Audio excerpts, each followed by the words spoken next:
त्यांना खरं पहिल्या सेटिंगमध्ये तुम्हाला किती फरक पडला होता? ते जवळपास नीट झाले. मायग्रेनची पूर्ण हिस्ट्री होती, 10-15 वर्षाची हिस्ट्री होती. सेकंड टाइम आल्या आणि दुसऱ्यांदाच पूर्ण नीट झाले. करायच्या अगोदरच त्यांनी मला सांगितलं, कानातून आवाज येत होता, डोळे जड पडत होते, डोकं दुखायचं, मान दुखायची, वेणी खालचा भाग म्हणजे ऑक्सिपिटल C1, C2, C5 ते सगळं ऑक्सिपिटल न्यूरोलॉजी पण होता. अजून काय काय तुम्हाला इम्प्रुव्हमेंट काय काय वाटली? नाकात आपण औषध सोडलं, तुम्हाला काय काय फायदे जाणवले त्याचे? ते पण आहे. आम्ही चायचं काहीच बोललो नाही, त्यांनी पण सुटला चाय. का? आपल्याला विचार येतात ना, विचार सर्वात डेंजर. चांगले विचार आले तर चांगलंच होणार.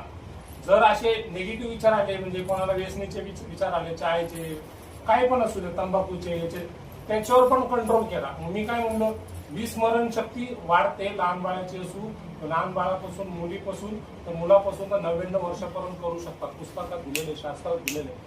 ठीक आहे. चहासाठी मी भरपूर तिला बोलायचो की चहा बंद कर, 2 टाइम फुल कपशी आणि कप भरून घ्यायची चहा. मी प्रत्येक वेळेस सांगायचो ऍसिडिटी त्याच्यामुळे होतं, असं बंद कर. त्यांनी कधीच नाही केला.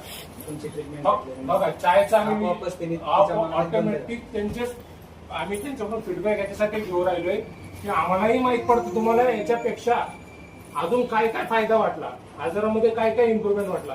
त्यांचं चायचं व्यसन होतं, 2 टाइम ते पण पूर्ण बंदच झालं ना. अजून काय काय आठवतं तुम्हाला? कारण की याच्यात ऊर्ध्व चतुर्भुज रोग सगळे नीट होतात. त्या ऊर्ध्व चतुर्भुज रोगामध्ये स्ट्रेस, चिडचिडपणा, खाली केस गळणं, केस पिकणं, डोकं दुखणं, याच्यातून अजून काय काय त्यांना वाटतंय ते आम्ही माहिती काढून घेऊ. सेटिंग मध्ये एका सेटिंग मध्ये किती फरक पडतो, पण ते पूर्ण नीट झालेले आहेत.